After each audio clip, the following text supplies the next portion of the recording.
আসসালামু আলাইকুম। আমাদের অ্যাডমিশন প্রোগ্রাম পদার্থবিজ্ঞান প্রথম পত্রের আজকের ক্লাসটিতে আমি সৈয়দ আল নাহিয়ান আপনাদের সবাইকে জানাচ্ছি স্বাগত।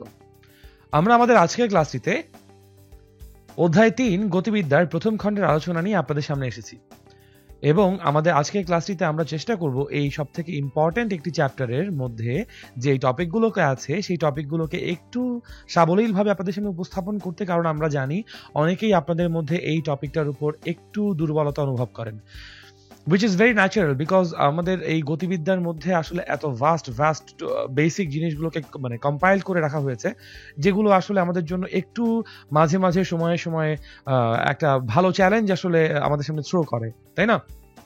আমরা এগুলোকে সমস্যা বলবো না, প্রবলেম বলবো না, this are challenges that can be overcome, তাই না? আর যে কোনো প্রবলেমের তো আলটিমেটলি সলিউশন থাকে, so we just have to pay attention, তাই তো? So that's my request for today's class and for any class that's going to come in your path upcoming. সব কিছুর জন্যই আসলে আমার একটাই রিকোয়েস্ট থাকবে, আমাদের সবারই একটাই রিকোয়েস্ট থাকবে আপনাদের প্রতি, সেটা হচ্ছে ক্লাসগুলোকে একটু মনোযোগ দিয়ে করতে এবং ক্লাসগুলোর মাঝখানে যে সকল ঝামেলাগুলো আপনারা ফেস করছেন সেই সকল ঝামেলাগুলোকে নিজেরা নোট ডাউন করতে এবং সেগুলোকে সলভ করার জন্য আমাদের যে টেক্সট বইগুলো আছে, রেফারেন্স বইগুলো আছে, বাজারে কিন্তু একাধিক রেফারেন্স বই কিনতে পাওয়া যায়, টেক্সট বই কিনতে পাওয়া যায়। একটু কষ্ট করে সেগুলোকে জোগাড় করে যদি একটু কষ্ট করে এই সময়ের জন্য আমরা প্র্যাকটিসগুলোকে জারি রাখি, তাহলে আমাদের জন্য অনেক কিছু অনেক বেশি সিম্পল হয়ে যাবে, আই গেস। সো প্র্যাকটিস হচ্ছে কি সবথেকে বড় আমাদের কাছে এখন হাতিয়ার। এনিওয়েজ, কথা না বাড়িয়ে আমরা আমাদের আলোচনায় চলে যাই। আজকে আমাদের অধ্যায় 3-এ আমরা আজকে দুটো টপিককে কভার করব, আসলে একমাত্রিক গতি অনুভূমিক অক্ষ বরাবর, which is one dimensional motion along horizontal axis, এবং গতিবিদ্যার সাধারণ সমীকরণ সমূহ, ইকুয়েশনস অফ মোশন। ঠিক আছে, আমরা শুরু করবো আসলে আমাদের ইকুয়েশনস অফ মোশন নিয়ে, বিকজ এগুলো আমাদের সব থেকে বেশি আলোচিত টপিক এবং তার থেকে বড় কথা এই টপিকগুলোকে নিয়ে আমরা আরো অনেক বেশি আলোচনা করব সামনে, কারণ যে কোনো সময় আমাদের যখনই গতি নিয়ে আলোচনা করা হবে তখনই আমাদের এই ফর্মুলাগুলো, এই ইকুয়েশনগুলো বারবার সামনে আসবে। ঠিক আছে, এবং আমরা যারা হায়ার ম্যাথ পড়ে এসেছি, হায়ার ম্যাথেও আমাদের কিন্তু বলবিদ্যার একটা পার্ট হিসেবে এই গতিবিদ্যা পড়তে হয়েছে বা পড়তে হবে ইনশাল্লাহ, তাই না? সো এই জন্য এগুলোকে একদম আটমোস্ট প্রায়োরিটি দিয়ে পড়াশোনা করতে হবে বা একটু মনে রাখতে হবে কষ্ট করে। এনিওয়েজ, তো চলুন দেরি না করে শুরু করি। আমরা প্রথমে এই সূত্রগুলো নিয়ে কথা বলার আগে আমরা এই সূত্রগুলোর যে প্রিমাইজ আছে সেটা সেট করবো। দ্যাট মিনস যে প্রসঙ্গ কাঠামো বা রেফারেন্স ফ্রেমের রেসপেক্টে আমরা আসলে এগুলোকে এস্টাবলিশ করেছি সেগুলো নিয়ে কথাবার্তা বলবো। তো প্রথমে আমরা ধারণা করে নেই, আমরা এই যে গতির সূত্রগুলোকে দেখছি, এই গতির সূত্রগুলো প্রকৃতপক্ষে যে রেফারেন্স ফ্রেম বা প্রসঙ্গ কাঠামোর সাপেক্ষে এসেছে সেই কাঠামোটিকে। তো ধারণা করে নিই আমাদের কাছে একটা স্টপওয়াচ আছে এবং একটা বস্তুকণা আছে, যেই বস্তুকণা গতিশীল হবে এবং তার গতিকে আমরা অবজার্ভ করব। তো ধারণা করছি যখন আমাদের স্টপওয়াচে t=0 মানে টাইম শুরু করছি, তখন আমাদের বস্তুকণাটি এ অবস্থানে আছে। ঠিক আছে, এ অবস্থান থেকে সে যাত্রা শুরু করছে এবং সে তার গতির দিকটা আমাদের নির্ধারণ করলাম বা অবজার্ভ করে পর্যবেক্ষণ করে দেখলাম সেটা এক্স অ্যাক্সিসের ধনাত্মক দিক বরাবর। ঠিক আছে, এবং এরপরে সে তার যাত্রা কন্টিনিউ করতে করতে একটা নির্দিষ্ট সময় পরে আমরা বললাম t=t পর্যন্ত আমরা সেটাকে অবজার্ভ করব, t সেকেন্ড পর্যন্ত। তো t=t সেকেন্ড পরে বস্তুকণাটি বি অবস্থানে আসলো। ঠিক আছে, এটুকু আমরা পুরোপুরি অ্যাজিউম করে নিচ্ছি। রেফারেন্স ফ্রেম তাহলে আমাদের জন্য এবি, যে রেফারেন্স ফ্রেমের ইনিশিয়াল পজিশন বা ইনিশিয়াল পয়েন্ট হচ্ছে আমার জন্য এ এবং ফাইনাল পয়েন্ট হচ্ছে B. From A to B আমার বডিটা ডিসপ্লেস করেছে বা সরণ হয়েছে। ঠিক আছে, এ থেকে বি এর দিকে। এবং আমরা আরো অ্যাজিউম করে নিব যে এই বস্তুকণাটি একটা এ সুষম ত্বরণে গতিশীল ছিল, এবং আমরা আরো অ্যাজিউম করে নিচ্ছি যে এ বি ইকুয়ালস টু হচ্ছে তার সমস্ত অতিক্রান্ত দূরত্ব এস। এ অবস্থানে যখন বস্তুকণাটি ছিল তখন তার আদি বেগ ধরে নিচ্ছি আমরা ভি নট। বি অবস্থানে যখন বস্তুকণাটি আছে তার বেগ ধরে নিচ্ছি শেষ বেগ আমাদের ভি, বিকজ যেহেতু বি অবস্থানে আসার পরেই আমরা আমাদের অবজারভেশন অফ করে দিয়েছি, বন্ধ করে দিয়েছি, আমাদের টাইম আর মেজার করা হয় নাই। সো ওই অবস্থানটা আমাদের জন্য শেষ অবস্থান, শেষ অবস্থানের বেগটা আমাদের জন্য শেষ বেগ। যদি এরকম হয় তাহলে আমরা গতির এই চারটা সমীকরণ নিয়ে কাজ করব। v = v0 plus at, v square = v0 square plus twice as, s = v0 t plus half at squared, এবং s = v plus v0 into divided by 2 into t। এখন এই ইকুয়েশনটাকে আমরা বলবো পারতপক্ষে ব্যবহার না করতে। ঠিক আছে, এগুলোকে আমরা আসলে এই ইকুয়েশনটাকে আমরা আসলে সাপোর্ট করি না খুব বেশি ব্যবহার করার জন্য, বিকজ এটা আমরা জানি গড় বেগের একটা সাধারণ সংজ্ঞা থেকে আসে এবং আমরা পরবর্তীতে দেখবো যে গড় বেগ আসলে একরকম না, গড় বেগ বেশ কয়েক রকম হতে পারে। ঠিক আছে, সো দিস ইজ ওয়াই আমরা এই ফাইনাল ইকুয়েশনটাকে বাদ দিয়ে বাকি তিনটা ইকুয়েশন দিয়ে ফ্রিকোয়েন্টলি বেশ ভালো মতো ইউজ করবো এবং যে কোনো সময় আমরা এগুলোকে ইউজ করতে পারবো আসলে। যদি বস্তুকণাটি যে বস্তুকণার কথা আমরা বলেছি সে যদি এ অবস্থান থেকে বি অবস্থানের মধ্যে যখন যাত্রা করেছে তার যদি এখানে কোনো রকম কোনো বেগের পরিবর্তন না হয়, অর্থাৎ সুষম বেগ v তে গতিশীল থাকে এবং এখানেও যদি সে একই t সেকেন্ড সময়ে গতিশীল হয়, তাহলে তার জন্য আমাদের জন্য সুষম বেগে গতিশীল বস্তুকণার গতির সমীকরণ s = vt ইউজ করব। এবং বাকি সূত্রগুলো আই গেস আমরা সবাই কম বেশি পরিচিত। যদি পরিচিত না থাকি তাহলে সেক্ষেত্রে আমরা আস্তে আস্তে ম্যাথমেটিক্যাল প্রবলেম সলভ করতে গেলে এগুলোর ব্যবহার আস্তে আস্তে জানবো। এবং এই যে st ইকুয়েশন যেটা, এটা হচ্ছে t তম 1 সেকেন্ডে, এটাকে আমরা বলি টি তম 1 সেকেন্ডে অতিক্রান্ত কোনো বস্তুর জন্য দূরত্বের সমীকরণ। ঠিক আছে, এগুলো আমরা ইনশাআল্লাহ আরো বেশি যত ডিটেইলসে যাব আজকে টপিকে তত জিনিসগুলোকে আমরা রিভিউ করব ইনশাআল্লাহ। ঠিক আছে, এখানে আমরা আসলে এভারেজ ভেলোসিটি নিয়ে কথাবার্তা বলছি। আমরা সবাই জানি এভারেজ ভেলোসিটি বা গড়বেগ ইকুয়ালস টু হচ্ছে মোট সরণ বাই মোট সময় বা মোট অতিক্রান্ত দূরত্ব বা মোট অতিক্রান্ত সময়, তাই না? তো ওখান থেকে আমরা আসলে হচ্ছে গিয়ে ইউনিফর্ম এক্সিলারেশনের জন্য আমরা ভি এভারেজ এরকম করে বলতে পারি। এবং ভি এভারেজের আরো দুটো ফর্মুলা আছে যখন হচ্ছে গিয়ে আমরা দুটো ডিফারেন্ট সিনারিও দেখতে পাচ্ছি, যদিও এগুলোকে আমরা শর্টকাট হিসেবে বলছি, বাট এটা জাস্ট একটা lingo, we use it as a lingo. There is no such thing as shortcuts. ঠিক আছে, লাইফে শর্টকাট বলে, আচ্ছা let's not go into those philosophical topics. যেটা বোঝাতে যাচ্ছি এই শর্টকাট টেকনিকগুলো বা শর্টকাটের যে ফর্মুলাগুলো কিন্তু পার্টিকুলারলি কিছু সিনারিও, কিছু সেট অফ ইকুয়েশনস এর পরে এসেছে। আমরা দেখবো আজকে ইনশাআল্লাহ এই সিচুয়েশন গুলো। তো জাস্ট ফর্মুলাগুলো যেহেতু আমাদের লাগে, বিকজ অ্যাডমিশন টেস্টে ফর্মুলা ছাড়া আমাদের তেমন কিছু আসলে হেল্প করে না। হ্যাঁ, বেসিক অবশ্যই হেল্প করে, বাট বেসিক এখন গড়ার আসলে আমাদের মতো হাতে তেমন একটা সময় নাই, বিকজ বেসিক যদি গড়তে হয় অনেক ভেতর থেকে পড়ে আসতে হবে। এবং আমি শিওর যেহেতু আমরা সবাই এইচএসসি পরীক্ষার জন্য বিশাল লম্বা সময় দিয়ে প্রিপারেশন নিয়েছি, আমাদের সবারই সেই বেসিকটুকু আছে। এনিওয়েজ, আমরা হচ্ছে গিয়ে প্রথমে যে কাজটি করব সেটা হচ্ছে গিয়ে এই যে আমরা গড়বেগের কথা বললাম, সেই গড়বেগের ব্যাপারটাকে একটু হচ্ছে গিয়ে আমরা ভিজুয়ালাইজ করব এখানে, ঠিক আছে, বা এমফাসাইজ করব। তো গড়বেগ আসলে আমরা কাকে বলবো? গড়বেগ বলবো হচ্ছে গিয়ে, আমরা বলেছি গড়বেগকে যদি আমরা বার ভি দিয়ে প্রকাশ করি, বার ভি ইকুয়ালস টু আমরা বলবো মোট সরণ বাই মোট সময়।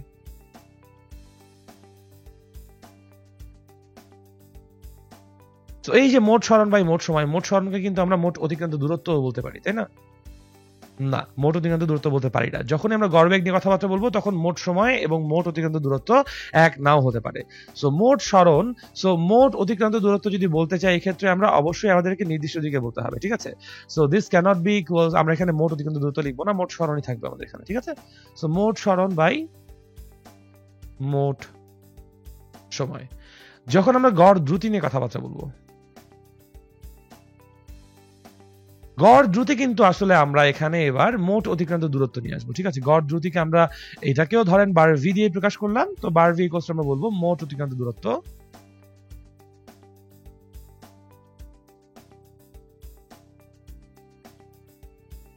বাই মোট সময়, ঠিক আছে? তো এই গড় দ্রুতি এবং গড় বেগের বেশ কিছু সিনারিও আছে, বেশ কিছু কেস আছে। সেই কেসগুলো যদি আমরা এখন দেখি, তো আমরা আসলে এখন যেই কেসটি নিয়ে কথা বলবো সেটির জন্য আমরা প্রথমে চিন্তা করে নেই যে বস্তুকণা একটি আছে, সেটি এ বিন্দুতে অবস্থান করছে। এ বিন্দু থেকে বস্তুকণাটি একটি নির্দিষ্ট সময় ধরে যাত্রা করে ধরে নিচ্ছি বি অবস্থানে চলে আসলো। তো আমাদের কাছে বলা হচ্ছে যে এ থেকে বিতে যাওয়ার জন্য বস্তুকণাটি v1 বেগে ছিল, এবং আরো বলা হচ্ছে বস্তুকণাটি বি অবস্থান থেকে আবার সি অবস্থানের দিকে যাত্রা করেছে একটু ভিন্ন বেগে, বেগটা হচ্ছে v2। সবশেষে আমাদের কাছে বলা আছে যে এবি পথ এবং বিসি পথের দৈর্ঘ্য একেবারে সমান। দ্যাট মিনস প্রতিবারই বস্তুকণা ভিন্ন বেগে একই পথ অতিক্রম করেছে। v1 বেগে যতটুকু পথ অতিক্রম করেছে, v2 বেগে বস্তুকণা ঠিক ততটুকুই পথ অতিক্রম করেছে। আমাদের কাছে জানতে চাওয়া হচ্ছে বস্তুটির গড়বেগ বা গড় দ্রুতি কত। খেয়াল যদি করে দেখি, এ থেকে বি পর্যন্ত এবং বি থেকে সি পর্যন্ত বস্তুকণার গতির দিকের কোনো পরিবর্তন হয়নি। সুতরাং বস্তুর মোট সরণ যা হবে, মোট অতিক্রান্ত দূরত্ব এক্স্যাক্টলি সেম হবে। শুধুমাত্র এখানে এতটুকুই পার্থক্য হবে যে এ থেকে বিতে যেতে বস্তুকণাটি যদি t1 সময় নেয়, বি থেকে সিতে যেতে বস্তুটি ভিন্ন সময় t2 নিবে, বিকজ বস্তুকণাটি প্রতিবার ভিন্ন ভিন্ন বেগে ছিল। যেহেতু আমাদের বর্ণনায় কোনো রকম কোনো বাহ্যিক বলের কথা বলা হয়নি, আমরা ধারণা করে নিতেই পারি বস্তুকণাটি অবশ্যই s = vt সমীকরণ মেনে চলবে, অর্থাৎ সুষম বেগে চলবে। কখন? এবি পথের জন্য ভিন্ন, বিসি পথের জন্য ভিন্ন বেগ, কিন্তু এবি পথে তার সুষম বেগ এবং বিসি পথে সেখানেও তার সুষম বেগ। আচ্ছা, তো আমরা যদি বার ভি বা গড় বেগের কথা চিন্তা করি, আমরা বলবো বার ভি ইজ ইকুয়ালস টু মোট দূরত্ব। এখন মোট দূরত্ব কতটুকু হবে? মোট দূরত্ব বা মোট সরণ হচ্ছে এবি প্লাস বিসি, আর মোট সময় কতটুকু? t1 plus t2। AB plus BC কে আমরা একেবারে টুয়াইস এস বলতে পারি divided by t1 plus t2। খেয়াল করে দেখি আমাদের প্রশ্নের ইনিশিয়াল বর্ণনায় কিন্তু শুধুমাত্র v1 v2 এবং s এর কথা বলা ছিল, দুটো ভিন্ন বেগ বলা ছিল এবং তাদের দূরত্ব বা গতিপথ দুবারই যে এক সেটুকু বলা আছে। সো দিস ইজ বাই আমরা যে কাজটি করব সেটা হচ্ছে এই t1 যে সময়টুকু আছে t1 সময়কে s এবং t এর মাধ্যমে s এবং v এর মাধ্যমে তার বেগ এবং অতিক্রান্ত দূরত্বের মাধ্যমে প্রকাশ করব। সো আমরা পাচ্ছি টুয়াইস s t1 এর জায়গায় আমরা কিন্তু বলতে পারি খুব সহজে s ডিভাইডেড বাই v1 এবং t2 এর জায়গায় বলতে পারি s divided by v2। So যদি আমরা হরে লসাগু করি আমরা পাচ্ছি v1 v2 divided by s common নিয়ে v1 plus v2 into twice, উপরে থাকছে আমাদের লবে টুয়াইস s। সো উপরে টুয়াইস s এর s এবং নিচে s কাটাকাটি করে আমাদের থাকছে কতটুকু 2v1 v2 divided by v1 plus v2।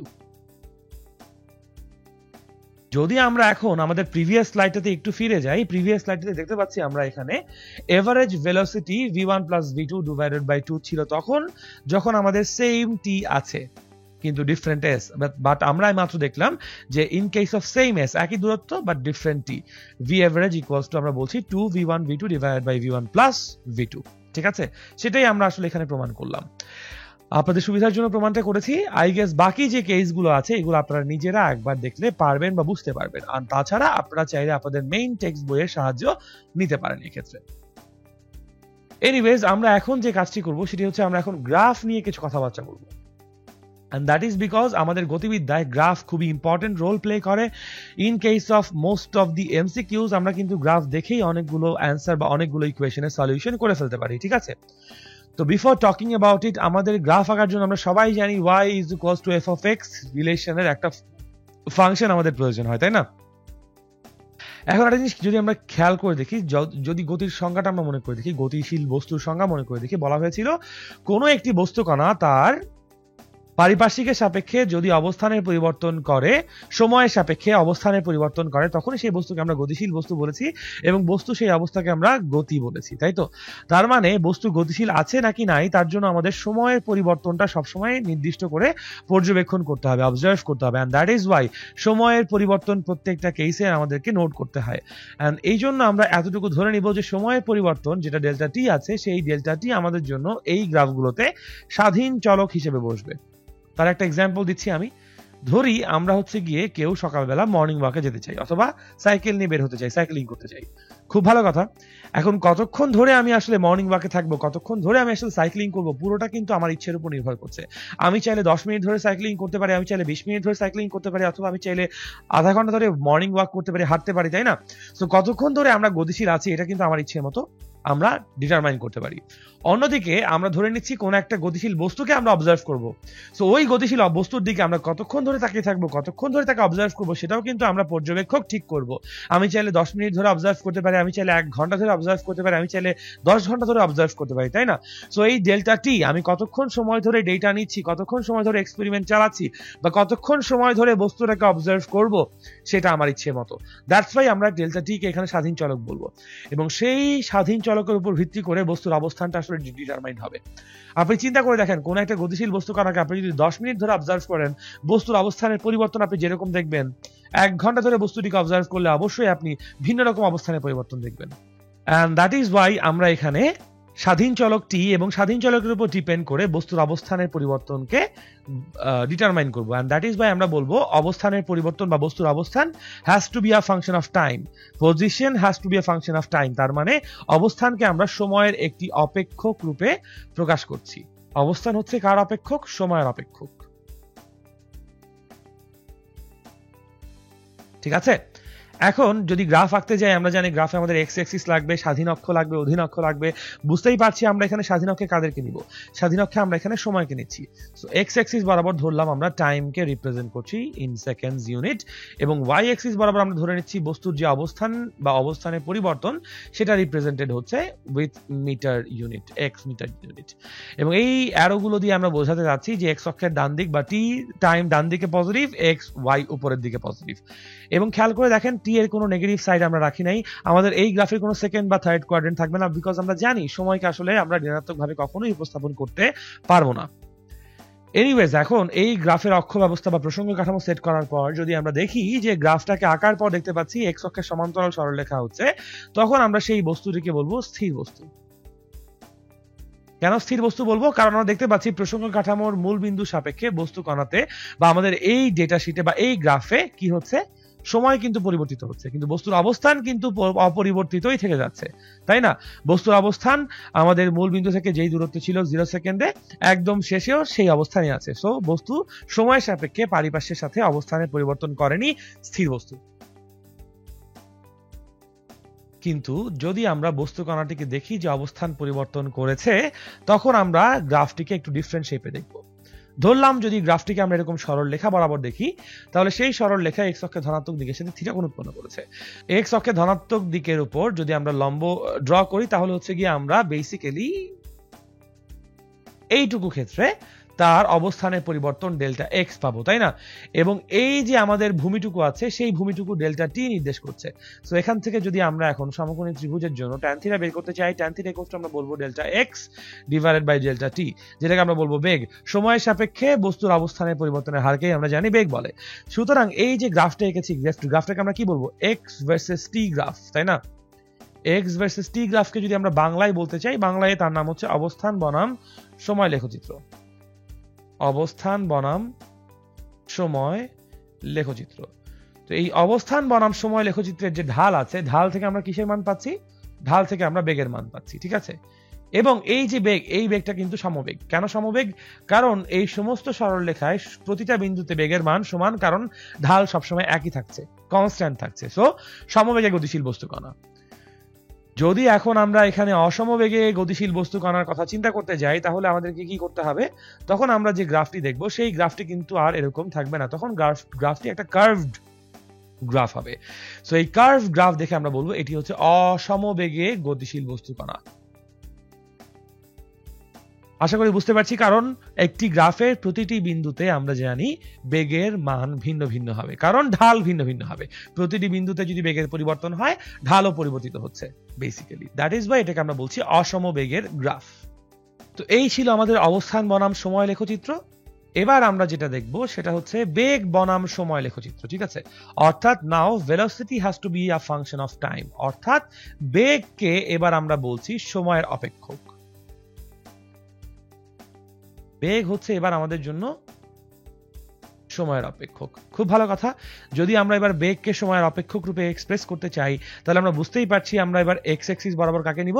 সময়কে নিব, টাইম ইন সেকেন্ডস। এবং ওয়াই অ্যাক্সিস বরাবর এবার থাকবে হচ্ছে আমাদের জন্য velocity, V in metres per second, ঠিক আছে? ওকে, আচ্ছা। এবার যদি আমরা হচ্ছে গিয়ে গ্রাফটার বিভিন্ন স্বরূপ দেখি, যেমন যদি আমরা দেখি এবার এক্স অক্ষের ধনাত্মক দিক বরাবর আমাদের এক্স অক্ষের সমান্তরালে একটি গ্রাফ আছে, তখন আমরা সেটাকে বলবো সমবেগে বস্তু কণা, সমবেগে গতিশীল বস্তু কণা। কারণটা কি?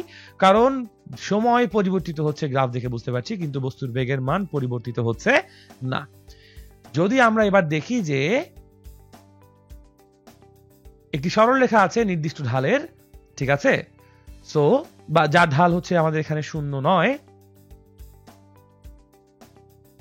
এরকম ঢালের সরলরেখা যদি আমরা পাই, তাহলে আমরা অবশ্যই বলবো সেই গ্রাফটি একটি সমত্বরণে গতিশীল বস্তু কণার গ্রাফ। কেন কেন সমত্বরণে হবে যদি সেটা আমরা বুঝতে চাই, তাহলে আমরা যেটা করব, আমরা এই গ্রাফে সর্বশেষ বিন্দু থেকে আমাদের এক্স অক্ষে ধনাত্মক দিকের উপর একটা লম্ব ড্র করব। এই লম্বটা ড্র করলে আমরা এইটুকু দৈর্ঘ্য বলতে পারি এটা হচ্ছে আমাদের জন্য ডেল্টা ভি, বেগের পরিবর্তন। এটাকে আদি বেগ বলতে পারি, এই বিন্দুতে শেষ বেগ বলতে পারি, সমস্ত ডেল্টা ভি। এবং এইটুকু দূরত্ব আমাদের জন্য হচ্ছে ডেল্টা টি। সুতরাং আমাদের চিত্রের সমকোণী ত্রিভুজে যদি আমরা হচ্ছে গিয়ে delta V divided by delta T নেই, চিত্রের সমকোণী ত্রিভুজ অনুযায়ী, সেটা কিন্তু আমাদের জন্য আসলে ট্যান থিটা, লম্ব বাই ভূমি, এবং ট্যান থিটা ইকুয়ালস টু আমাদের জন্য ত্বরণ। সো ঢাল যেহেতু প্রতিটা বিন্দুতে এক, সুতরাং ত্বরণ সবসময় সমান। দ্যাট ইজ ওয়াই আমরা বলতে পারি এটা গ্রাফটার নাম কি? ভি ভার্সেস টি গ্রাফ, ঠিক আছে? ভি ভার্সেস টি গ্রাফ, অথবা বেগ বনাম সময় লেখচিত্র। এই বেগ বনাম সময় লেখচিত্রের যে ঢাল আছে, সেই ঢাল আমাদের কাছে কি নির্দেশ করছে? ত্বরণ নির্দেশ করছে। এবং আমরা আরো জানি বেগ বনাম সময় লেখচিত্রের যে ক্ষেত্রফল আছে, সেই ক্ষেত্রফল আমাদের জন্য সরণ অথবা অতিক্রান্ত দূরত্বের মান দিবে, ঠিক আছে? সরণ কিংবা অতিক্রান্ত দূরত্বের মান দিবে। কেন দিবে সেটা চিন্তা করে দেখেন। এই যে গ্রাফ, এই গ্রাফটা কি আসলে এক্স ওয়াই সমতল যদি বলি, তাহলে সেটা ভিটি সমতল না? এক্স ওয়াই সমতল মানেই ভিটি সমতল। তো ক্ষেত্রফল কি? X into Y, V into T মানে কি আসলে দূরত্ব বা সরণ বা এস না। এবং আমরা সবাই জানি এখান থেকে বই একটা প্রমাণও দেখেছি হয়তো বা যে ট্রাপিজয়েডাল একটা এরিয়া ক্রিয়েট হয়, সেই এরিয়া হিসাব করলে আমরা S is equals to V not T plus half of এটি স্কোয়ার ফর্মুলাটা পেতে পারি। সো দ্যাটস ওয়াই আমরা বলতে পারি যে বেগ বনাম সময় লেখচিত্রের ঢাল ত্বরণের মান নির্দেশ করছে এবং বেগ বনাম সময় লেখচিত্রের ক্ষেত্রফল সরণকে নির্দেশ করছে। ঠিক আছে, তো এই ছিল আমাদের গ্রাফ নিয়ে একটু সাধারণ আলোচনা। এবার আমরা যে কাজটি করব সেটি হচ্ছে কিছু প্রবলেম সলভ করব। বলা হচ্ছে সমমন্দনে একটি বস্তু প্রথম 4 সেকেন্ডে 50 মিটার এবং পরবর্তী 6 সেকেন্ডে 54 মিটার পথ অতিক্রম করে, পরবর্তী 1 সেকেন্ডে ইহা কত পথ অতিক্রম করবে? That's what they want to know. তো আমরা প্রথমে যদি ধরে নেই যে আমাদের বস্তুকণাটি এ অবস্থান থেকে যাত্রা শুরু করছে এবং এ অবস্থান থেকে এই যাত্রা করা বস্তুকণাটি যখন বি অবস্থানে এসে পৌঁছাচ্ছে তখন তার জন্য গতিকাল t1 ইকুয়ালস টু হচ্ছে 4 সেকেন্ড এবং প্রশ্ন মতে আমরা বলতে পারি এই এ এবং বি এর দূরত্ব হচ্ছে 50 মিটার। পরবর্তীতে আমরা আরো ধরে নেই যে বস্তুকণাটা যখন বি থেকে সি অবস্থানে চলে আসলো তখন তার জন্য t2 টাইম ইকুয়ালস টু পরবর্তী 6 সেকেন্ড সময় লেগেছে এবং বি থেকে সি এর দূরত্ব আমরা বুঝতে পারছি প্রশ্ন মতে তাহলে 54 মিটার। প্রশ্ন করা হচ্ছে সি থেকে ডি তে আসতে তার সময় লেগেছে 1 সেকেন্ড, 1 সেকেন্ড। তো এই 1 সেকেন্ডে তার অতিক্রান্ত দূরত্ব কত? যদি আমরা এখন চিন্তা করে দেখি এই সি থেকে ডি কিন্তু আমাদের আসলে 11তম সেকেন্ডের দূরত্ব, তাই না? কারণ আমাদের প্রথম এ থেকে বি 4, বি থেকে সি তে আসতে 6, তাহলে টোটাল এ থেকে সি তে আসতে তার 10 সেকেন্ড সময় লেগেছে, তাহলে সি থেকে ডি তাতে আসতে তার 11 সেকেন্ড সময় লাগছে। সো সি থেকে ডি অংশটুকু তার 11তম সেকেন্ডের জন্য অতিক্রান্ত দূরত্ব, if we are not wrong, correct? তো এখন আমরা আমাদের একাডেমিক লাইফে 1tম সেকেন্ডের দূরত্বের জন্য ইকুয়েশন শিখে এসেছিলাম v not plus half of a into 2t minus 1। যেহেতু এখানে আমরা বলছি 11তম সেকেন্ডে কতটুকু দূরত্ব অতিক্রম করবে, পরবর্তী 1 সেকেন্ড মানে আসলে এখানে 11তম সেকেন্ড, সো 11তম সেকেন্ডে বস্তু কণাটি কতটুকু দূরত্ব অতিক্রম করবে, v not plus half of a into 2 into 11 minus 1। আমরা জানি 2 ইন্টু 11 মানে কত, 2 into 11 মানে হচ্ছে 22 I guess. So v naught plus 22 minus 1 বা 21 divided by 2 into a. এই হচ্ছে আমাদের S11। খেয়াল করে দেখেন এই সমীকরণে আমাদের দুটো অজানা রাশি v naught এবং a, এবং আমাদের কিন্তু ইকুয়েশনে আরো দুটো পার্ট বা আমাদের এই দুটো অজানা রাশি বের করার জন্য দুটো সমীকরণ দরকার। সেই দুটো সমীকরণ বিল্ড করার জন্য আমাদের এবি অংশের দূরত্ব এবং বিসি অংশের দূরত্বকে নিয়ে চিন্তা করলেই হবে, তাই না? সো এবি অংশ যেহেতু আমাকে বলা হয়েছে সমমন্দনে কোন একটা বস্তু গতিশীল আছে, ধারণা করে নেই সেই ত্বরণের মানটা বা সমমন্দনের মানটা হচ্ছে এ, ডিরেকশন এ যদি ডান দিকে ধরে নেই তাহলে আমরা আসলে সমমন্দন ধরছি না, সমত্বরণ ধরছি। এর মানটা নেগেটিভ আসা উচিত আমাদের জন্য, ঠিক আছে? আচ্ছা, ভেরি গুড। কেন নেগেটিভ আসা উচিত? কারণ বস্তুর গতি আমরা দেখিয়েছি এক্স অক্ষের ডান দিকে, ত্বরণও যদি এক্স অক্ষের ডান দিকে দেখাই, আমাদের প্রশ্নে যেহেতু বলে দিয়েছে সমমন্দন, সো এর ভ্যালু অবশ্যই নেগেটিভ আসবে। এনিওয়েজ, আমরা যদি এখন এবি পথের জন্য সমীকরণ চিন্তা করি, এবি গতিপথের জন্য 50 মিটার দূরত্ব হয়েছে, আমরা এখানে কোন ফর্মুলাটা ইউজ করব যদি আমরা একটু একবার রিক্যাপ করি, মনে করিয়ে দেই, আমরা এখানে ইউজ করতে চাই S is equals to v naught t plus half of at squared, ঠিক আছে? সো 50 মিটার রাস্তা অতিক্রম করতে আমাদের বস্তু কণার সময় লেগেছে কতটুকু? 4 সেকেন্ড। v naught কত, আদিবেগ কত আমরা জানি না, কোথাও বলেনি, সো আমরা ধরে নিচ্ছি a অবস্থানের বেগটা হচ্ছে আমাদের জন্য v naught। So v naught into 4 plus half of a into 4 squared, এটা হচ্ছে আমাদের প্রথম সমীকরণ। এই ব্লু বক্সটা আমাদের জন্য প্রথম সমীকরণ।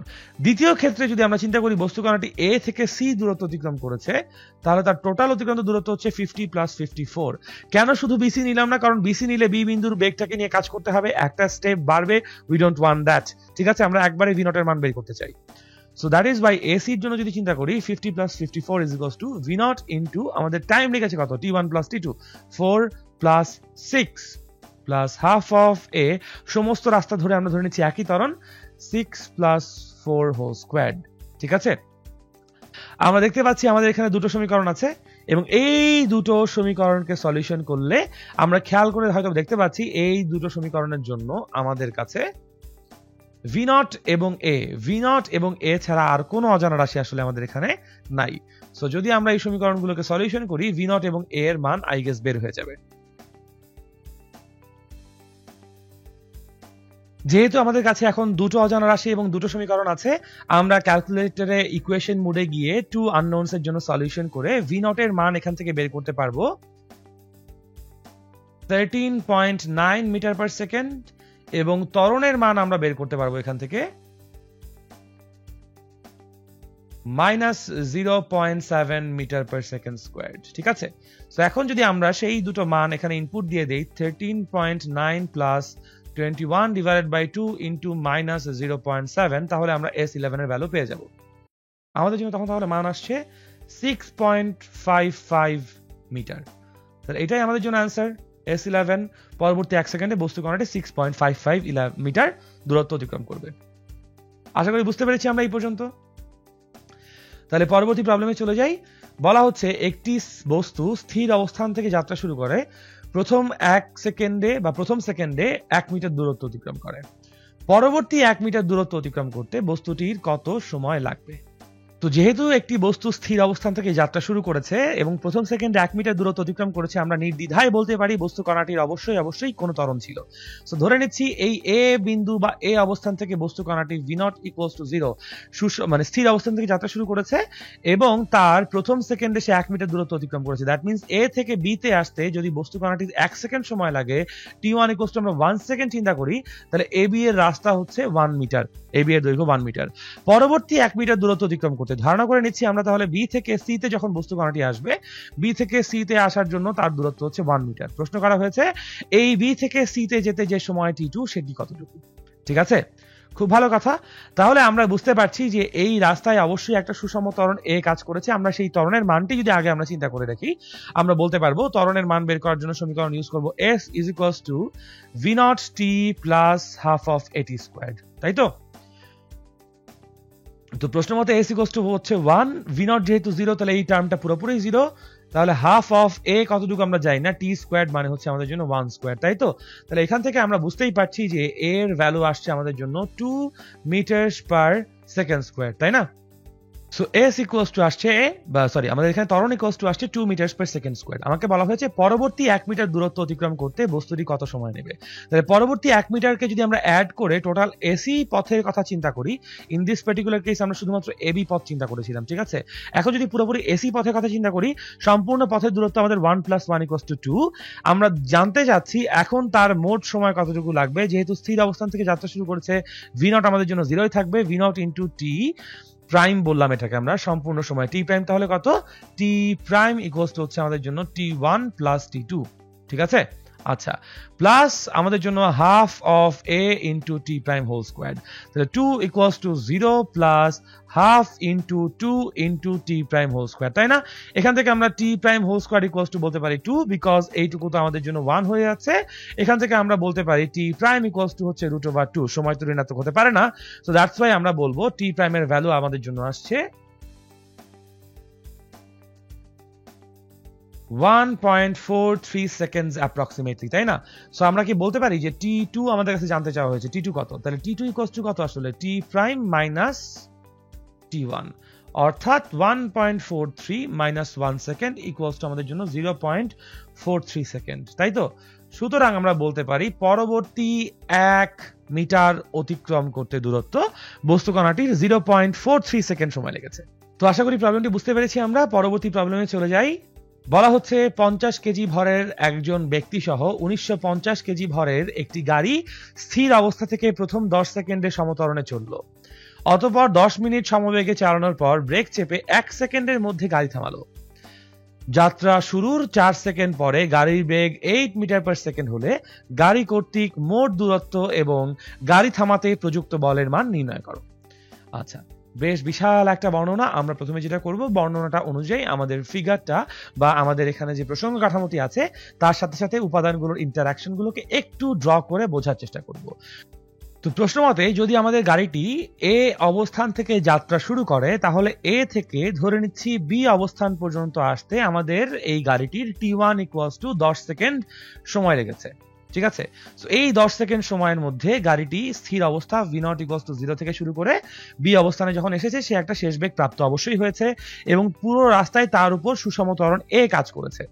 তারপর বলা হয়েছে বি থেকে সি পর্যন্ত আমাদের যেই বস্তু কণাটি আছে বা গাড়িটি আছে, সে সুষম বেগে, অর্থাৎ বি বিন্দুতে বেগ যদি ভি হয়, সি বিন্দুতেও বেগ তার ভি, এইটুকু টাইম t = 10 মিনিট, 10 মিনিটের জন্য সুষম বেগে থেকে আছে, এবং তারপর সি থেকে ডি অবস্থানে যখন সে এসেছে তখন তার জন্য টাইম t3 ইকুয়ালস টু লেগেছে 1 সেকেন্ড, এবং গাড়িটি 1 সেকেন্ডের মধ্যে যদি ব্রেক চেপে থামানো হয় তাহলে ডি অবস্থানে এসে তার শেষ বেগ v প্রাইম ইকুয়ালস টু আমরা বলবো 0।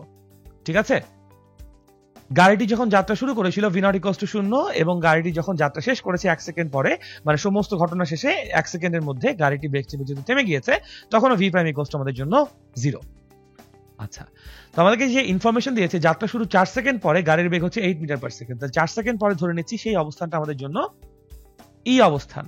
তাহলে ই অবস্থানে v4 ইকুয়ালস টু যদি আমাদের হয় 8 মিটার পার সেকেন্ড, তাহলে এইটুকু অংশের জন্য আমরা বলতে পারি ই অবস্থানের জন্য অ্যাট পয়েন্ট ই আমরা বলতে পারি তার যে বেগ আছে v4 that is equals two v0 plus at, যেখানে আমাদের টি সেকেন্ডের জন্য আমাদের কাছে বলা হয়েছে এই পর্যন্ত আসতে সময় লেগেছে কতটুকু, 4 সেকেন্ড। ঠিক আছে, সো v4 কত আমাদের জন্য 8 metre per second equals to 0 plus a into 4, এখান থেকে a ইকুয়ালস টু আমরা বলতে পারি 2 metres per second square time লেগেছে।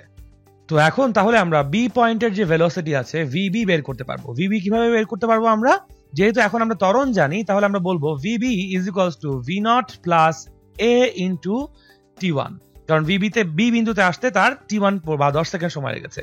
সো আমরা বলতে পারি এখন b বিন্দুতে আসার পর তার ভেলোসিটি হচ্ছে 0 প্লাস 2 ইনটু 10 বা 20 মিটার পার সেকেন্ড, এবং আমরা বলতে পারি যে s অফ ab রাস্তা অতিক্রান্ত দূরত্ব v0 t plus half of a into t squared, এখান থেকে আমরা বলতে পারি হাফ ইনটু 2 ইনটু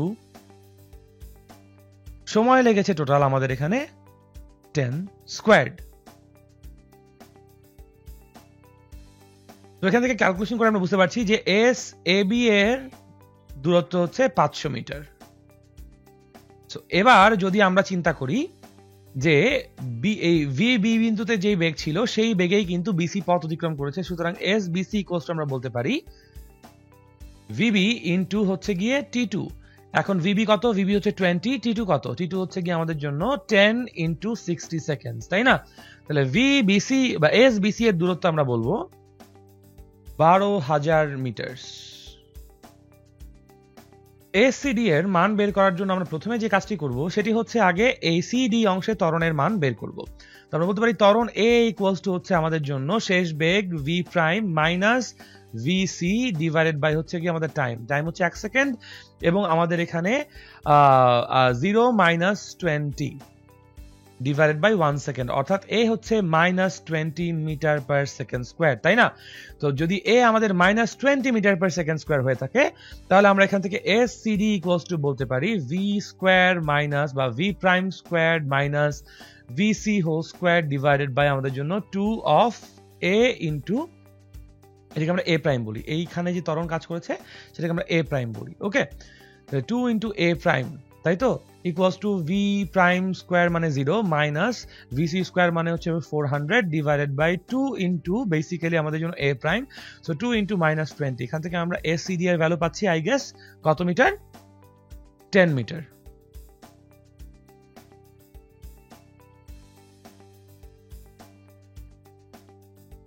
এবং আমরা একটা ভুল করেছি, সেটা হচ্ছে SAB এর মান আসলে 500 না, SAB এর মান আসলে আসে 100 মিটার, বিকজ 2 ইন্টু হাফ মানে হচ্ছে কি এখানে 1 আর 100 স্কোয়ার 10 স্কোয়ার মানে 100 মিটার। এনিওয়েজ, তাহলে টোটাল অতিক্রান্ত দূরত্ব কত, টোটাল অতিক্রান্ত দূরত্ব আমরা S ইকুয়ালস টু বলতে পারি 1200 প্লাস 100 প্লাস 10, তার মানে 12110 মিটার। এবং টোটাল প্রযুক্ত বল যদি জানতে চাই আমরা বলতে পারবো F is equals two m into a। m হচ্ছে আমরা জানি, দেখেন 1950 কেজি গাড়ির ভর, ব্যক্তির ভর 50, তার মানে 2000 কিলোগ্রাম হচ্ছে আমাদের সমস্ত স্ট্রাকচারের ভর, প্রসঙ্গ কাঠামোর ভর, এবং থামাতে আমার যে পরিমাণ ত্বরণ হয়েছে সেটা -20, সুতরাং আমরা যদি ত্বরণের মানের কথা চিন্তা করি 20 হচ্ছে সেই ত্বরণের মান, ইকুয়ালস টু আমরা বলবো 40,000 নিউটন পরিমাণ বল প্রয়োগ করে আমরা হচ্ছে কি গাড়িটিকে থামাতে পেরেছি। এই দুটোই তাহলে আমাদের জন্য অ্যান্সার। আশা করি বুঝতে পেরেছি আমরা এতটুকু। তো চলুন তাহলে আমাদের পরবর্তী প্রবলেমে আমরা মুভ অন করি। পরবর্তী প্রবলেমে বলা হচ্ছে একটি cricket ball 72 kilometre per hour আদিবেগ এবং 2 মিটার পার সেকেন্ড স্কয়ার সুষম মন্দনে 85 মিটার দূরের বাউন্ডারি লাইনের দিকে যাচ্ছে। 2 সেকেন্ড পরে একজন খেলোয়াড় বাউন্ডারি থেকে 65 মিটার দূরে থাকা অবস্থায় 15 কিলোমিটার পার আওয়ার গতিতে বলটিকে ধাওয়া করে। সে কত ত্বরণ প্রাপ্ত হলে বাউন্ডারিতে পৌঁছার আগ মুহূর্তে বলটিকে থামাতে পারবে? তো এই জন্য আমরা আগে আমাদের এই পুরো স্ট্রাকচারের জন্য যে প্রসঙ্গ কাঠামোটি আছে সেই প্রসঙ্গ কাঠামোটিকে একটু ইমাজিন করা ট্রাই করি। তো ধরে নিচ্ছি এই হচ্ছে আমাদের সেই ক্রিকেট বল যেটি একটি বাউন্ডারি লাইন থেকে আমরা বলছি 85 মিটার দূরত্বে আছে। সো ক্রিকেট বল থেকে আমাদের বাউন্ডারি লাইনের দূরত্ব হচ্ছে 85 মিটার দূরত্ব এবং 2 সেকেন্ড পরে যে খেলোয়াড় দৌড়ানো শুরু করবেন সেই খেলোয়াড়ের অবস্থানকে আমরা বললাম সেই খেলোয়াড়টি হচ্ছে আমাদের বাউন্ডারি লাইন থেকে 65 মিটার দূরত্বে অবস্থান করছে। ওকে, তো বল যখন জার্নি স্টার্ট করছে বলা হচ্ছে তার ভেলোসিটি হচ্ছে 72 কিলোমিটার পার আওয়ার এবং ক্রিকেট আমাদের যে খেলোয়াড় তার খেলোয়াড়ের স্টার্টিং ভেলোসিটি বা ইনিশিয়াল ভেলোসিটি বা আদিবেগ বলা হয়েছে 15 কিলোমিটার পার আওয়ার। তো আমরা যেটা করতে চাই দেখেন খেয়াল করে এখানে আমাদের দূরত্বগুলোকে যেহেতু এসআই ইউনিটে দেওয়া হয়েছে, সময়টাকেও এসআই ইউনিটে দেওয়া হয়েছে, আমরা এই আদিবেগের ভ্যালুগুলোকে প্রথমে এসআই ইউনিটে কনভার্সন করে নিই। সো এখানে এসআই ইউনিটের কনভার্সন গুলো আমরা যদি একটু দেখি তাহলে হবে বলের জন্য ভেলোসিটি আসবে 20 মিটার পার সেকেন্ড, খেলোয়াড়ের জন্য সেই ভেলোসিটি আসবে 4.17 মিটার পার সেকেন্ড। ওকে, খুব ভালো কথা। তার মানে একটা বল 85 মিটার দূরত্বে লক্ষ্যবস্তু বা আমাদের বাউন্ডারির 85 মিটার দূরত্ব থেকে 20 মিটার পার সেকেন্ড বেগে আগাচ্ছে। এখন ঘটনা হচ্ছে বলা হয়েছে যেহেতু সে মাঠ দিয়ে আগাচ্ছে তার একটা মন্দন কাজ করছে। কেন আমরা জানি বল যখন মাঠের ঘাটের সাথে বা গ্রাউন্ডের সাথে ঘর্ষণে থাকবে সেই ঘর্ষণের জন্য তার ভেলোসিটি কমতে থাকবে আস্তে আস্তে এবং সেই ভেলোসিটি কোন দিকে কমছে? অবশ্যই যেদিকে বলের গতি তার বিপরীত দিকে মন্দন কাজ করছে। সুতরাং আমরা বলছি 2 মিটার পার সেকেন্ড স্কয়ার মন্দনে বলটি আগাচ্ছে। তাহলে আমাদেরকে আগে যে কাজটি করতে হবে সেটা হচ্ছে এই বলটা কতক্ষণ সময় নিয়ে আসলে এই জায়গায় এসে পৌঁছবে বা বাউন্ডারি লাইনে এসে পৌঁছবে সেই ইকুয়েশনটা ডিটারমাইন করতে হবে। সো বলের জন্য যদি আমরা হচ্ছে গিয়ে for cricket ball C B, cricket বলের জন্য যদি আমরা ইকুয়েশন দেখি, ক্রিকেট বলের জন্য ডিসপ্লেসমেন্ট বা অতিক্রান্ত দূরত্ব হচ্ছে 85 মিটার ইকুয়ালস টু তার ইনিশিয়াল ভেলোসিটি হচ্ছে 20, ধরে নিচ্ছি তার টি সেকেন্ড সময় লাগবে নিজস্ব জায়গা থেকে 85 মিটার অতিক্রম করতে, তার টি সেকেন্ড সময় লাগবে। সো 20 টি প্লাস হাফ অফ এ হচ্ছে কত? -2 ইন্টু আমাদের জন্য টি স্কোয়ার। সো সবাই দেখতে পাচ্ছি এটা টি একটা দ্বিঘাত সমীকরণ হিসেবে দাঁড়াবে। সো টি এর সেই দ্বিঘাত সমীকরণ সলভ করলে আমাদের দুটো মান আসা উচিত, তাই না? এবং এই দুটো মানকে যদি আমরা হচ্ছে গিয়ে ইকুয়েট করি, বিফোর গোয়িং ইনটু দ্যাট আমরা যদি হচ্ছে গিয়ে এই দুটো মানকে ইকুয়েট করব, টি এর মান দেখবো একটা আসছে 6.17 সেকেন্ডস এবং অন্যটি আসবে 13.87 সেকেন্ডস। আমরা দেখতে পাচ্ছি আমাদের এখানে টি এর জন্য দুটো ধনাত্মক মান এসেছে সময়ের। সো আমরা বুঝতে পারছি যে এই প্রথম যে এই শর্টেস্ট পসিবল টাইমটা আছে সেই শর্টেস্ট পসিবল টাইমে আমাদের এই বস্তু কণাটি প্রথমে হচ্ছে গিয়ে বা এই ক্রিকেট বলটি প্রথমে আমাদের বাউন্ডারি লাইন অর্থাৎ 85 মিটার দূরত্বে এসে পৌঁছাবে। বাট আমরা বুঝতে পারছি সেখানে এসে তার ভেলোসিটি সমস্ত শূন্য নাও হতে পারে, তাই না? তো যদি ভেলোসিটি তার সামনে আরো কন্টিনিউ করে, ভেলোসিটি শূন্য হওয়ার পর তার ডিরেকশন কোন দিকে হবে? গতির ডিরেকশন কিন্তু টোটালি পাল্টে যাবে, ত্বরণের দিকে তখন বস্তুটি আসা শুরু করবে। সো যখন বস্তুটি ত্বরণের কারণে বা তার এই মন্দনের কারণে আবার পেছনের দিকে আসা শুরু করেছে, সে সামনে যেখানে ভেলোসিটি শূন্য হয়েছিল সেখান থেকে আবার এই 85 মিটার দূরত্বে আসতে আমাদের এই এক্সটেন্ডেড টাইমটি 13.87 সময় লাগবে। সো আমরা আমাদের রিয়েলিস্টিক কেস অনুযায়ী 13.87 সময়টিকে অগ্রাহ্য করতে পারি। তার মানে আমাদের খেলোয়াড় তাহলে 6.17 সেকেন্ড সময় পাবেন যখন ক্রিকেট বল তার নিজস্ব জায়গা থেকে যাত্রা শুরু করেছে, তখন থেকে শুরু করে বাউন্ডারিতে আসার আগ পর্যন্ত। কিন্তু আমাদের প্রশ্ন মতে যেহেতু খেলোয়াড় 2 সেকেন্ড পরে জার্নি শুরু করেছেন, তাহলে খেলোয়াড়ের জন্য আসলে প্রকৃতপক্ষে টাইম কিন্তু 6.17 সেকেন্ড না, বরং খেলোয়াড় 6.17 - 2 অথবা 4.17 সেকেন্ড সময় পাবেন এই বলটাকে ধরার জন্য বিফোর ইট গেটস দি বাউন্ডারিতে পৌঁছার আগ মুহূর্তে, তাই তো? সুতরাং আমরা যদি এই ফিল্ডার বা খেলোয়াড়ের জন্য সমীকরণ দাঁড় করাতে চাই, আমরা বলবো 65 ইজ ইকুয়ালস টু তার জন্য আদিবেগ বলা হয়েছে 4.17 সেকেন্ডস ইনটু উনি সময় পাচ্ছেন 4.17 সেকেন্ডস। ওকে, খুবই চমৎকার। আদিবেগও 4.17 সেকেন্ড এবং তার সময় পাওয়া যাচ্ছে 4.17 সেকেন্ড প্লাস হাফ অফ এ কতটুকু আমরা জানি না ইনটু 4.17 17 হোল স্কয়ার। আমরা basically s equals two v not t plus half of a square formula use করে ইকুয়েশন বিল্ড করছি। এখান থেকে যদি আমরা ত্বরণের মান a বের করতে চাই তাহলে আমরা পাবো 5.6 মিটার পার সেকেন্ড স্কয়ার। সুতরাং আমাদের এই খেলোয়াড় 5.6 মিটার পার সেকেন্ড স্কয়ার সুষম ত্বরণে যদি যাত্রা শুরু করতে পারে তাহলেই কেবলমাত্র বাউন্ডারিতে পৌঁছার আগ মুহূর্তে উনি বলটিকে ধরতে পারবেন। আই গেস আমরা বুঝতে পেরেছি। তো পরবর্তী প্রবলেমের দিকে আমরা মুভ করি। পরবর্তী প্রবলেমটি বেসিক্যালি গড় বাধাদানকারী প্রবলেমের সমস্যা যদিও, কিন্তু এখানে আসলে আমরা গতিবিদ্যার মাধ্যমে বা গতিবিদ্যার আমাদের যে সাধারণ সমীকরণগুলো আছে সেগুলোর মাধ্যমে আমরা প্রবলেমটিকে সলভ করব। তো প্রবলেমটিতে বলা হচ্ছে একটি বন্দুকের গুলি 58.96 মিটার পার সেকেন্ড বেগে চলে একটি গাছের গোড়ায় 0.324 মিটার ছেদ করে ঢুকলো। বন্দুকের গুলিটি যদি একই বেগে একই ধরনের 0.153 মিটার পুরু একখণ্ড কাঠের ভেতরে প্রবেশ করে তবে কত বেগে বন্দুকের গুলিটি কাঠখণ্ড থেকে বেরিয়ে আসবে? কাঠের মধ্যে সকল বাধা সমান মনে করতে হবে, এবং এই ব্যাপারটা আসলে আমাদের এখানে না বলে দিলেও চলতো, কারণ আমাকে বলা হয়েছে একই ধরনের একটা কাঠের মধ্যে প্রবেশ করছে যেই ধরনের গাছের গোড়ায় আসলে বুলেটটি প্রবেশ করেছিল, তাই না? সো বেসিক্যালি আমরা যেটা চিন্তা করব যে একটি বন্দুকের গুলি যদি হচ্ছে কি 58.96 মিটার পার সেকেন্ড বেগে একটা গাছের গোড়ায় বা গাছের গোড়ায় ঢোকে এবং তারপর এতটুকু ঢুকে গেল, তার মানে কি? তার মানে হচ্ছে 0.324 মিটার প্রবেশ করে গুলিটি থেমে গেছে। That is what we have to assume. So সেখান থেকে আমরা কিন্তু চাইলে এই কাঠের গোড়ার জন্য বা গাছের গুড়ির জন্য বন্দুকের গুলির উপর প্রয়োগকৃত যে ত্বরণ আছে বা মন্দন আছে সেই মন্দনের মানটি হিসেব করতে পারবো। আমরা ধরে নেই এই হচ্ছে গাছের গুড়ি, সে স্টার্টিং, যেখানে সে হচ্ছে গিয়ে বুলেটটি যখন প্রবেশ করা শুরু করেছে 58.96 মিটার পার সেকেন্ড ভেলোসিটি নিয়ে প্রবেশ করা শুরু করেছে, এবং আমাদের প্রশ্ন মতে বুলেটটি 0.324 মিটার প্রবেশ করে থেমে গিয়েছে। ঠিক আছে? সো আমরা যদি এখন চিন্তা করি যে in this particular case 0 square is equals to 58.96 whole square plus 2 into a into 0.324, তাহলে এখান থেকে কিন্তু আমরা ত্বরণের মান a বের করে ফেলতে পারবো, তাই না? এবং আমরা এখানে বুঝতেই পারছি শেষ বেগ স্কয়ার ইজ ইকুয়ালস টু আদি বেগ স্কয়ার প্লাস 2 ইন্টু ত্বরণ ইন্টু সরণ, এই সমীকরণটি ব্যবহার করে ত্বরণের মান বের করার চেষ্টা করছি। সো এখান থেকে আমাদের ত্বরণের মান আসছে -5364.63 মিটার পার সেকেন্ড স্কয়ার, এবং মাইনাস মান মানে অবশ্যই বুঝতে পারছি আমরা মন্দন হচ্ছে। সো এই মন্দনে যখন আমাদের সেপারেট আরো একটা কাঠের খণ্ডে আমাদের এই বুলেটটি প্রবেশ করবে তখন কিন্তু আমার কাছে বলা হচ্ছে একই বেগে যেহেতু, তো আমরা ধারণা করে নিব সেই কাঠের খণ্ডের মধ্যেও 58.96 মিটার পার সেকেন্ড ভেলোসিটি নিয়ে প্রবেশ করছে, এবং যখন সে প্রবেশ করছে তখন কতটুকু শেষ বেগ নিয়ে বের হবে সেটা আমরা জানি না, বের করতে যাচ্ছি।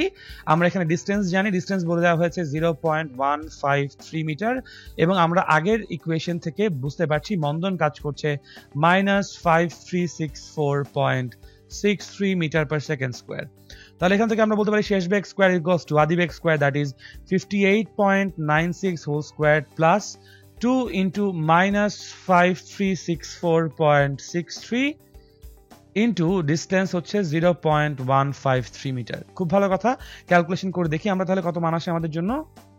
এখান থেকে আমাদের ক্যালকুলেশন থেকে ভেলোসিটি আসছে 42.83 মিটার পার সেকেন্ড। সুতরাং বুলেটটি আমাদের কাঠের খণ্ড থেকে 42.83 মিটার পার সেকেন্ড বেগে নির্গত হবে। চলুন তাহলে নেক্সট প্রবলেম মুভ অন করা যাক। বলা হচ্ছে একটি বন্দুকের গুলি কোনো দেয়ালের মধ্যে 0.05 মিটার প্রবেশ করার পর অর্ধেক বেগ হারায়। গুলিটি দেয়ালের মধ্যে আর কতটুকু ভেতরে প্রবেশ করতে পারবে? সিমিলার টাইপের ম্যাথ মাত্রই আমরা করে আসলাম, তারপর আমরা এটা সলভ করবো, বিকজ এরকম টাইপের ম্যাথমেটিক্যাল প্রবলেম প্রায় আসে আসলে আমাদের জন্য, তাই না? সো আমরা ধরে নিচ্ছি যে এই হচ্ছে আমাদের দেয়াল, যেই দেয়ালে আমাদের বুলেটটি যখন প্রবেশ করছে তখন তার ভেলোসিটিও ধরে নিচ্ছি আমরা, ইনিশিয়াল ভেলোসিটি ছিল v0। তাহলে অ্যাকর্ডিং টু আওয়ার কোয়েশ্চেন আমরা ধরছি এই বুলেটটি যখন 0.05 মিটার প্রবেশ করেছে তখন সে অর্ধেক বেগ হারিয়েছে। তার মানে যদি ইনিশিয়াল ভেলোসিটি থাকে v0, সে হারিয়েছে কতটুকু? তার অর্ধেক, v0/2 হারিয়েছে। তাহলে এখন তার ভেলোসিটি কতটুকু আছে? v0/2 ভেলোসিটি আছে। তার মানে আমরা ধরে নিচ্ছি যখন বস্তুকণাটি এ বিন্দু থেকে যাত্রা শুরু করেছিল তার আদিবেগ হচ্ছে v0, যখন সে 0.05 মিটার অতিক্রম করার পর বি বিন্দুতে এসেছে সে অর্ধেক বেগ হারিয়েছে তার ইনিশিয়াল ভেলোসিটি থেকে, সুতরাং তার জন্য এখন অবশিষ্ট ভেলোসিটি হচ্ছে v0/2। প্রশ্ন করা হয়েছে গুলিটি দেয়ালের মধ্যে আর কত দূর প্রবেশ করতে পারবে। তো আমরা ধরে নিচ্ছি বুলেটটি আর মাত্র এক্স মিটার প্রবেশ করতে পারবে। ঠিক আছে, আমরা ধরে নিচ্ছি যে আর এক্স মিটার প্রবেশ করতে পারবে। তো প্রশ্ন হয় যে কেন তাহলে এক্স মিটার প্রবেশ করবে আরো? তার কারণ হচ্ছে বুলেটটির কিছু অংশ এখনো বেগ বাকি আছে বা গতিশক্তি বাকি আছে, এবং এই যে পুরো রাস্তা 0.05 মিটার পুরো রাস্তা ধরে কিন্তু সে একটা মন্দনের প্রভাব পেয়েছে। কেন? কারণ গুলিটি যেদিকে প্রবেশ করছে তার ঠিক বিপরীত দিকে বাধাদানকারী বল কাজ করেছে, এবং দ্যাট ইজ বাই সেখানে একটা মন্দন কাজ করেছে। আচ্ছা, এই মন্দনের জন্য আলটিমেটলি একটা সময় গিয়ে যখন বুলেটের ভেলোসিটি 0 মিটার পার সেকেন্ড হয়ে যাবে, তখন বুলেটটি আর ভেতরে প্রবেশ করবে না। তো আমরা ধরে নিচ্ছি বি বিন্দু থেকে সি বিন্দুতে আসতে আসতে বুলেটের ভেলোসিটি সি বিন্দুতে এসে 0 মিটার পার সেকেন্ড হয়েছে, অর্থাৎ বিসি অংশের দৈর্ঘ্য হচ্ছে আমাদের জন্য এক্স মিটার। তো আমরা বিসি অংশের দৈর্ঘ্য যেহেতু বের করতে চাই, আমরা বিসি অংশের জন্য বলতে পারি শেষ বেগ স্কোয়ার ইকুয়ালস টু আদি বেগ square plus 2 into A into S. V square আমরা বলতে চাচ্ছি সি বিন্দুতে এসে 0 হয়ে গেছে, বি বিন্দুতে যে বেগ সেটাই আমাদের জন্য আদি বেগ, which is v naught by 2 whole square actually, plus 2 into A into আমাদের এস এখানে এক্স ধরে নিয়েছি আমরা, তাই নয় কি? এখন আমাদের কথা হচ্ছে এখানে আমরা কোন মানটা জানি না, আমরা এখানে কিন্তু ত্বরণ এ এর মান জানি না। সুতরাং এক্স এর ভ্যালু যদি আমাদের বের করতে হয়, এক্স ইকুয়ালস টু আমরা বলতে পারি minus V naught square divided by 4 into 2a, তাই না? সো এই এ এর মানটা যেহেতু জানি না, আমাদের এ এর মানটা বের করে নিয়ে আসতে হবে, এবং এ এর মান বের করে নিয়ে আসার জন্য আমরা এবি রাস্তার সাহায্য নিব। এবি রাস্তার সাহায্য যদি নিতে চাই আমরা, এবি এর জন্য আমরা বলতে পারি এ থেকে বি অংশের জন্য শেষ বেগ স্কোয়ার ইকুয়ালস টু যদি আদি বেগ স্কোয়ার প্লাস 2as বলি, এই বি বিন্দুতে যে শেষ বেগ সেটা হচ্ছে v naught by 2, তো v square by 4 equals to আমরা বলতে পারি v naught স্কোয়ার, এ বিন্দুতে বেগ আদি বেগ which is v naught plus 2 into A into S এর ভ্যালুটা আমরা পরে বসাই। ঠিক আছে, এখান থেকে আমরা ত্বরণ এ ইকুয়ালস টু ক্যালকুলেশন করে বলতে পারবো minus 3 v naught square divided by 8s। সুতরাং ত্বরণের এই মানটা যদি আমরা এই সমীকরণে বসিয়ে দেই, আমরা পাচ্ছি মাইনাস ভি নট স্কোয়ার, এখানে 4 দুগুণে 8, এবং এ এর ভ্যালু হচ্ছে minus 3 v naught square divided by 8s। 8 এবং 8 cancels each other out, v naught square also cancels each other out, so আমরা এখান থেকে x এর ভ্যালু বলতে পারি x ইকুয়ালস টু হচ্ছে আমাদের জন্য s বাই 3, s হচ্ছে 0.05, মান বসে 0.05 ডিভাইডেড বাই 3, অর্থাৎ আমরা x এর ভ্যালু পাচ্ছি 0.017 মিটার। সুতরাং বুলেটটি দেয়ালের ভেতর আর 0.017 মিটার প্রবেশ করবে। আশা করি আমরা প্রবলেমটা বুঝতে পেরেছি। আমরা এখন পরবর্তী প্রবলেম মুভ অন করি।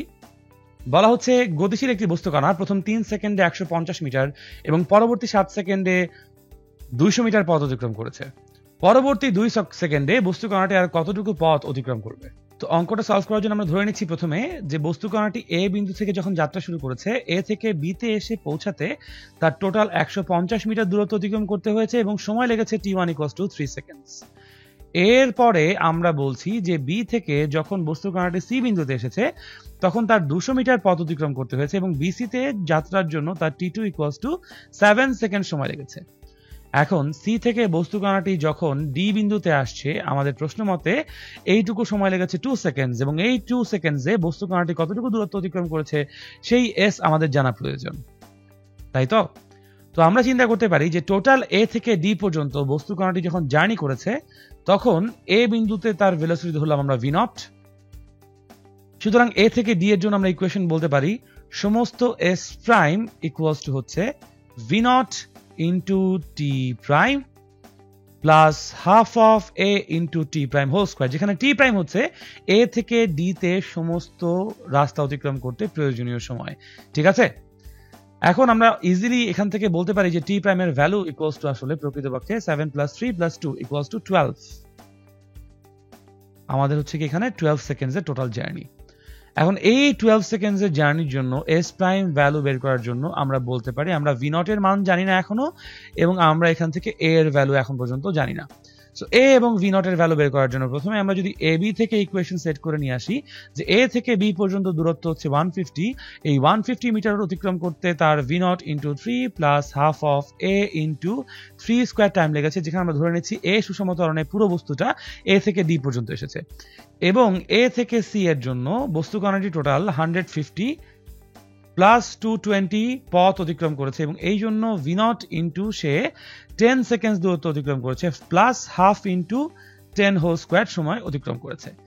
এই দুটো সমীকরণ সলভ করলে আমরা এখান থেকে ভি নট এবং এ এর মান পেয়ে যাবো আই গেস, তাই না? সো ভি নট কত আসছে এবং এ কত আসছে যদি আমরা বের করে দেখি, এখান থেকে ক্যালকুলেট করলে ভি নট ইকুয়ালস টু আসে আমাদের জন্য 56.43 মিটার পার সেকেন্ড এবং আমাদের কাছে মন্দনের মান আসে -4.29 মিটার পার সেকেন্ড স্কোয়ার। খুব ভালো কথা, মানগুলো যদি আমরা এখন এখানে ইনপুট দেই তাহলে এস প্রাইম ইকুয়ালস টু আমরা পাচ্ছি 56.43 into 12 plus half into 4.29 which is a minus negative value, কারণ মন্দন হচ্ছে ইন্টু 144। সো যদি আমরা ক্যালকুলেশনটা করি তাহলে আমাদের জন্য এস প্রাইম আসছে, আমাদের জন্য এস প্রাইম আসছে 368.28 মিটার্স। এখন আমরা বুঝতে পারছি যে 2 সেকেন্ডের জন্য অর্থাৎ সিডি পথের দূরত্ব হচ্ছে এস প্রাইম মাইনাস আমাদের জন্য 150 প্লাস 200 which is 18.28 মিটার। সুতরাং শেষ 2 সেকেন্ডে বস্তুকণাটি 18.28 মিটার দূরত্ব অতিক্রম করবে। তো আশা করি আমরা সবাই প্রবলেমটি বুঝতে পেরেছি। আমরা এবার পরবর্তী প্রবলেমে মুভ অন করব। পরবর্তী প্রবলেমে বলা হচ্ছে একটি মোটরসাইকেল 30 মিটার পার সেকেন্ড সুষম বেগে চলছে। মোটরসাইকেলটি যখন একটি গাড়ি থেকে 15 মিটার পেছনে, ঠিক সেই মুহূর্তে গাড়িটি মোটরসাইকেলটির গতির দিকে 3 মিটার পার সেকেন্ড স্কোয়ার সুষম ত্বরণে যাত্রা শুরু করলো। কতক্ষণ পর এবং কত দূর এগিয়ে যানবাহন দুটি মিলিত হবে? তো এই প্রবলেমটা সলভ করার জন্য যথারীতি আমরা যে কাজটি করব প্রথমে সেটি হচ্ছে গিয়ে একটা প্রসঙ্গ কাঠামো বিল্ড করব, যাতে করে আমরা প্রতিটি উপাদানকে আলাদা আলাদা করে বুঝতে পারি এবং তাদের আচরণগুলোকে আলাদা আলাদা করে ধরতে পারি। তো ধরে নিচ্ছি এই হচ্ছে আমাদের motorcycle which we are expressing with m। এই মোটরসাইকেল 30 মিটার পার সেকেন্ড সুষম বেগে চলছে। আমরা ধরে নিচ্ছি আমাদের এই সুষম বেগটা এক্স অক্ষে ধনাত্মক দিক বরাবর according to our reference frame. এবং বলা হচ্ছে মোটরসাইকেলটি যখন একটি গাড়ি থেকে 15 মিটার পেছনে, তার মানে হচ্ছে গিয়ে গাড়িটা সামনে আছে। সো এই হচ্ছে গিয়ে কার, কতটুকু distance between this two vehicles? 15 metre distance. বলা হচ্ছে ঠিক সেই মুহূর্তে গাড়িটি মোটরসাইকেলটির গতির দিকে, দ্যাট মিনস এই জন্য এই গাড়িটাও এক্স অক্ষে ধনাত্মক দিক বরাবরই গতিশীল থাকবে। 3 মিটার পার সেকেন্ড স্কোয়ার সুষম ত্বরণে যাত্রা আরম্ভ করলো। So 3 metre per second square সুষম ত্বরণে আমরা তাকে যাত্রা করতে দেখলাম। এরপর বলা হচ্ছে কতক্ষণ পর কত দূরে গিয়ে যানবাহন দুটি মিলিত হবে। তো আমরা যেহেতু দেখতে পাচ্ছি যে একই মুহূর্তে বা একই সময়ে গাড়িগুলোর গতিশীলতার কথা বর্ণনা করা হয়েছে, আমরা বলতে পারি এই প্রসঙ্গ কাঠামোর জন্য t ইকুয়ালস টু 0 দুজনের জন্য, অর্থাৎ মোটরসাইকেল এবং গাড়ির জন্য একই সময় শুরু হয়েছে। দুজনেই যেহেতু এক্স অক্ষে ধনাত্মক দিক বরাবর গতিশীল, তো আমরা এটা অ্যাজিউম করেই নিতে পারি এক্স অক্ষে ধনাত্মক দিক বরাবর একটা নির্দিষ্ট দূরত্ব ধরে নিচ্ছি আমাদের এই কেসের জন্য, নীল দাগ বরাবর পর্যন্ত আসলে তারা পরস্পর মিলিত হবে। তো এই নীল দাগ পর্যন্ত যদি আমাদের গাড়িকে এগিয়ে আসতে হয় তাহলে আমরা ধরে নিচ্ছি গাড়ির অবস্থান থেকে এস মিটার দূরত্ব এগিয়ে এলে গাড়ি এবং যানবাহন মিলিত হবে, গাড়ি এবং মোটরসাইকেল মিলিত হবে। এবং আরো ধরে নিচ্ছি মোটরসাইকেল নিজের জায়গা থেকে যদি s প্লাস 15 মিটার দূরত্বে আসে তাহলে সে গাড়ির সাথে মিলিত হবে। আমরা আশা করি বুঝতে পারছি যে কেন এরকম করে ধরতে হয়েছে। গাড়ি থেকে যেহেতু মোটরসাইকেল 15 মিটার পেছনে ছিল যখন ঘটনা শুরু হয়েছে, দিস ইজ ওয়াই মোটরসাইকেলের জন্য অতিক্রান্ত দূরত্ব হচ্ছে s প্লাস 15। আমরা ধরে নিচ্ছি সম্পূর্ণ ঘটনাটা শেষ করতে t সেকেন্ড পর্যন্ত সময় লাগছে, ঠিক আছে, which is common for both the vehicles। So আমাদের যেহেতু দুটো অজানা রাশি, কতক্ষণ পর এবং কত দূর এগিয়ে, সো আমাদের জন্য মিনিমাম দুটো সমীকরণ লাগবে। এবং সেই দুটো সমীকরণের জন্য আমাদের প্রথম সমীকরণটি আমরা বিল্ড করতে চাই গাড়ির জন্য। সো গাড়ির জন্য যদি বিল্ড করি আমাদের জন্য s ইজ ইকুয়ালস টু হবে v not t plus half of এটি স্কোয়ার্ড, ঠিক আছে। এখন যেহেতু আমাদের এই পুরো সিচুয়েশনে গাড়ির গতিবেগের কোনো কথা বলা নাই, গাড়ি হচ্ছে গিয়ে সুষম ত্বরণের যাত্রা শুরু করেছে বলা হয়েছে, আমরা ধরে নিব গাড়ি তার নিজস্ব স্থানে অবশ্যই স্থির অবস্থানে ছিল বা স্থির অবস্থায় ছিল। সো গাড়ির আদিবেগ v naught equals to 0 metre per second. এখান থেকে যদি আমরা এখন মানগুলো বসিয়ে দিই আমরা পাচ্ছি half into 3 into T square অথবা 3/2 টি স্কোয়ার, অর্থাৎ s equals to 3/2 T square. এবং আমরা যদি এখন মোটরসাইকেলের জন্য সমীকরণটাকে ফর্ম করতে চাই, আমাদের জন্য মোটরসাইকেলের অতিক্রান্ত দূরত্ব হচ্ছে s প্লাস 15। প্রশ্ন মতে মোটরসাইকেল সুষম বেগে চলছে, সুতরাং s প্লাস 15 ইকুয়ালস হচ্ছে vt, যেখানে মোটরসাইকেলের ভেলোসিটি হচ্ছে v 30 metre per second. Value যদি আমরা ইনপুট দিই আমরা পাচ্ছি কত, 30t ইকুয়ালস টু হচ্ছে s প্লাস 15। এখন আমরা এই সমীকরণ থেকে s এর ভ্যালু 3/2t² বসিয়ে যদি দেই আমাদের লাল সমীকরণটিতে, তাহলে আমরা কি পাচ্ছি? আমরা পাচ্ছি 3/2t² plus 15 minus 30t equals to 0। উভয় পক্ষকে যদি আমরা 2 দিয়ে গুণ করে দিই আমরা পাচ্ছি 3t² minus 60t plus 30 equals to 0। এখন এটা একটা টি এর দ্বিঘাত সমীকরণ, সো অবশ্যই টি এর দুটো সমাধান আসবে এবং দ্বিঘাত সমীকরণটাকে সমাধান করলে আমরা দেখতে পারবো অবশ্যই টি এর দুটো মানই পজিটিভ আসবে। কিভাবে বুঝতে পারছি? কারণ ইন দিস পার্টিকুলার কেস আমরা যদি বহুপদীর সূত্র ইউজ করি, c/a হচ্ছে 30/10 ইকুয়ালস টু হচ্ছে 30/3,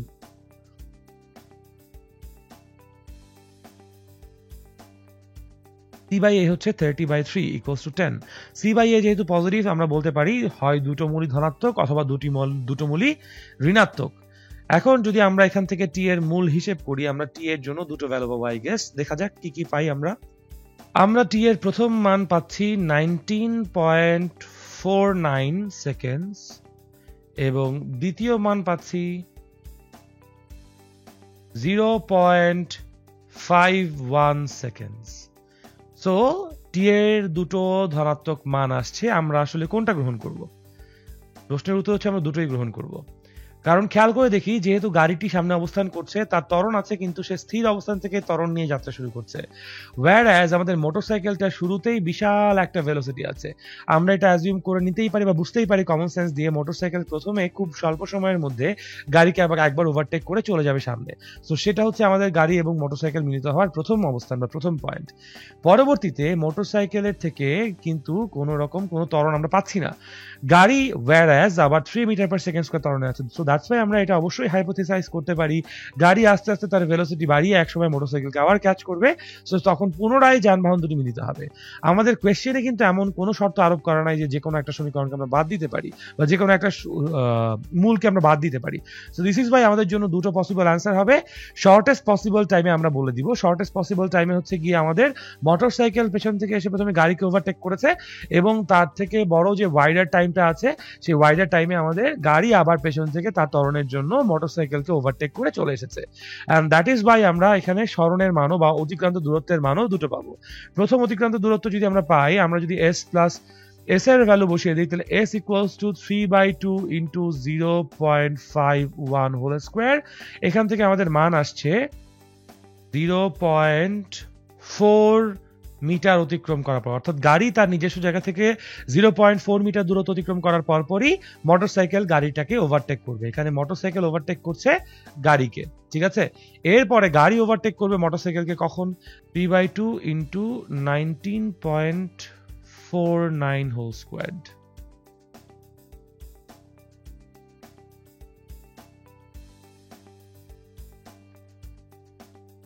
এখান থেকে মান আসছে 569.8 মিটার দূরত্ব, অর্থাৎ গাড়ি তার নিজের জায়গা থেকে 569.8 মিটার দূরত্ব অতিক্রম করার পরই মোটরসাইকেলকে আবার পুনরায় ওভারটেক করবে। তো দুটোই আমাদের জন্য গ্রহণযোগ্য অ্যান্সার।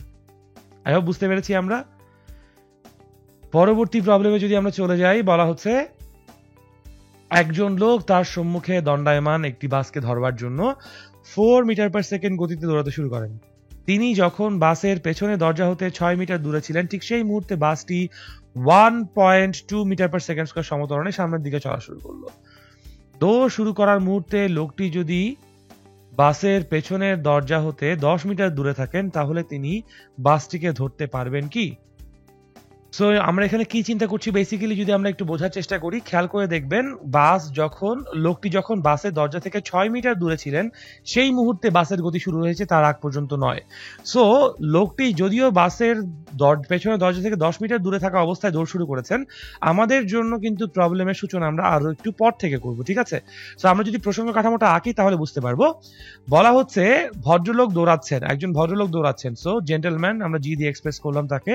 জেন্টলম্যান দৌড়াচ্ছেন কত মিটার পার সেকেন্ড ভেলোসিটিতে? 4 মিটার পার সেকেন্ড সমবেগে দৌড়াচ্ছেন, কারণ এখানে বাহ্যিক বলের কোনো কথা নাই, ত্বরণের কোনো কথা নাই। এবং তার সামনে একটা বাস আছে। বাস স্বাভাবিকভাবে কি অবস্থায় ছিল? স্থির অবস্থায় ছিল।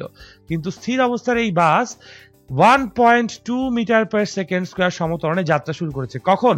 যখন এই ভদ্রলোক বাসের পেছনের দরজা থেকে 6 মিটার পেছনে আছেন, ঠিক আছে? তো তখন থেকে আমাদের গতি শুরু হচ্ছে এবং তারপরেই আমাদের ধরতে পারবে কি পারবে না এই ভদ্রলোক বাসটিতে উঠতে পারবেন কি পারবেন না সেই প্রবলেমটা শুরু হয়েছে।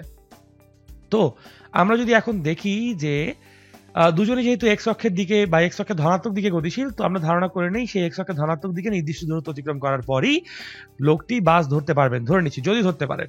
তো আমরা বাসের অবস্থান থেকে বলছি, বাসের অবস্থান থেকে যদি বাস নিজে 6 মিটার এস মিটার দূরত্ব সামনে এগিয়ে আসে তখন ভদ্রলোক বাসে উঠতে পারছেন, অথবা ভদ্রলোক তার নিজের জায়গা থেকে যদি s+6 মিটার এগিয়ে আসেন তাহলেই কেবলমাত্র উনি বাসে উঠতে পারবেন।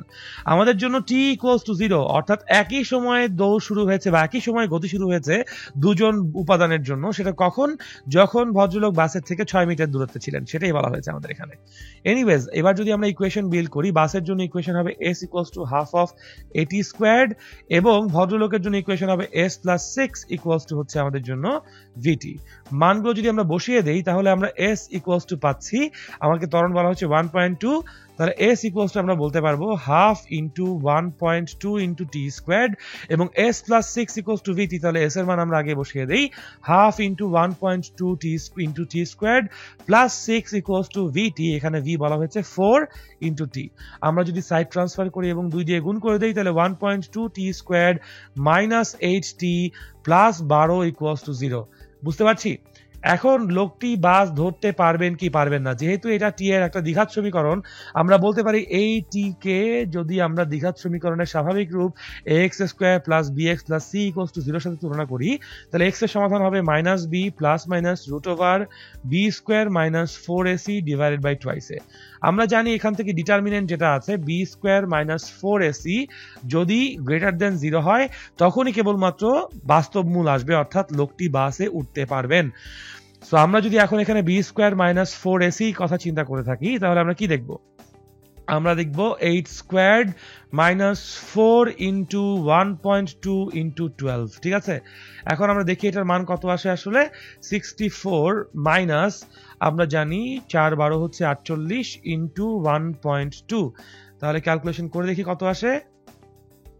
আমাদের এই b² minus 4ac এর ভ্যালু আসে 6.4। সুতরাং আমরা বলতে পারি b² minus 4ac is greater than 0, অর্থাৎ অবশ্যই t এর বাস্তব মূল আসবে, সুতরাং অবশ্যই ভদ্রলোক বাসটিকে ধরতে পারবেন। খেয়াল করে দেখেন আমাদের প্রশ্ন করেছে লোকটি বাস ধরতে পারবেন কি পারবেন না, সো দিস ইজ বাই আমাদের অ্যাকচুয়াল টাইমটা এখানে বের করে না দিলেও চলছে। সো লোকটি বাস ধরতে পারবেন, সুতরাং লোকটি বাস ধরতে পারবেন। আশা করি বুঝতে পারছি আমরা। পরবর্তী প্রবলেমে বলা হচ্ছে মোহিত মিরপুর থেকে ফার্মগেট 4 মিটার পার সেকেন্ড বেগে আসলেন এবং 1 মিটার পার সেকেন্ড বেগে আবার ফার্মগেট থেকে মিরপুরে চলে গেলেন। তার গড় দ্রুতি এবং গড় বেগ বের করো। এখন ঘটনা হচ্ছে যখনই আমরা গড় বেগের কথা বলছি, গড় বেগের জন্য আমরা বলতে পারি, গড় বেগের ব্যাপারটা আগে যদি আমরা ডিল করি, গড় বেগ সমান আমরা কি জানি? আমরা জানি মোট সরণ ডিভাইডেড বাই মোট সময়। আমরা এখানে দেখতে পাচ্ছি ভদ্রলোক প্রথমে মিরপুর থেকে ফার্মগেটে এসেছেন, পরবর্তীতে তিনি ফার্মগেট থেকে মিরপুরে চলে গেছেন, তাহলে তার মোট সরণ কিন্তু 0। সো যেহেতু মোট সরণ 0, অবশ্যই গড় বেগ কত হবে?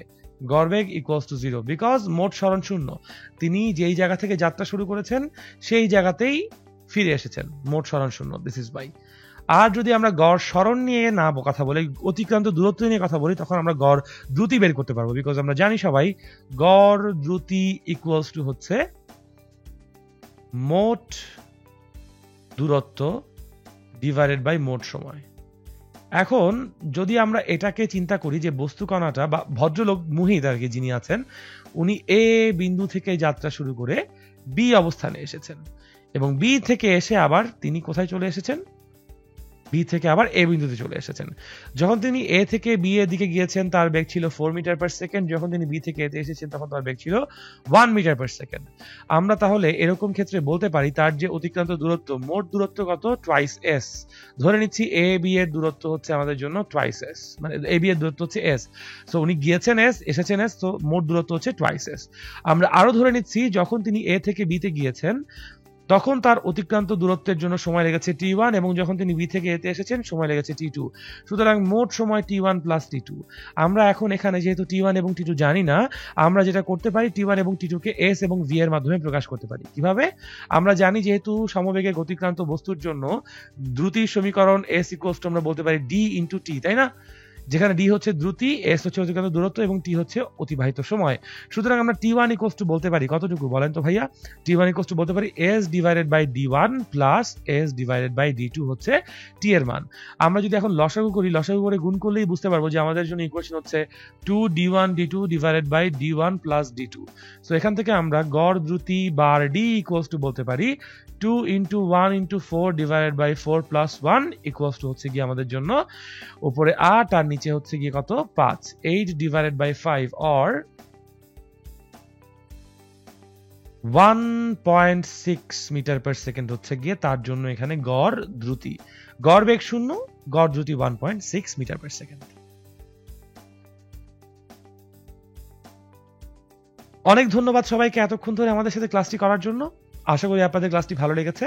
যদি কোথাও বুঝতে সমস্যা থাকে দেন আমি আপনাদেরকে রিকোয়েস্ট করবো আরো একবার ক্লাসটি রিভিউ করুন। এবং আজকের ক্লাস এই পর্যন্ত রেখে আমি সৈয়দ আল নাহিয়ান আপনাদের সবার কাছ থেকে বিদায় নিচ্ছি। আশা করছি সামনে অন্য কোনো একটি ক্লাসে আবার দেখা হয়ে যাবে আপনাদের সাথে আমার। ততদিন পর্যন্ত ভালো থাকুন। আমি সৈয়দ আল নাহিয়ান সাইনিং অফ। আসসালামু আলাইকুম। আল্লাহ হাফেজ।